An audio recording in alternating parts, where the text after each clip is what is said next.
భూమికి రెండు చలనాలు కలవు. అయితే భూ పరిభ్రమణం, భూభ్రమణం. భూభ్రమణం అనేది భూమి తన అక్షంపై ఉండి భూమి తన చుట్టూ తాను పశ్చిమ వైపు నుండి తూర్పు వైపు తిరిగి రావడానికి గంటకు 1016 కిలోమీటర్ల వేగంతో ప్రయాణిస్తే 23 గంటల 56 నిమిషాల 9 సెకండ్ల సమయం పడుతుంది.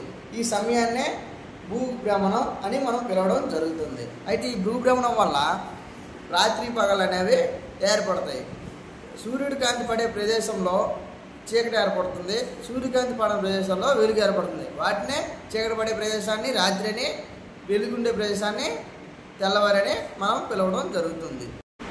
భూమి తన అక్షం వైపు ఉండి తన చుట్టూ తాను తిరుగుతూ సూర్యుని చుట్టూ తిరగడాన్నే భూ పరిభ్రమణం అని పిలుస్తారు.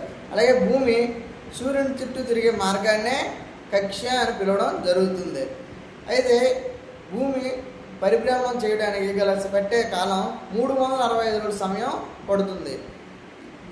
భూ పరిభ్రమణం వలన మనకు రాత్రి పగలు చీకట్లు, ఋతువులు, కాలాలు అనేవి తేడాలు మనకి ఈ భూ పరిభ్రమణం వలన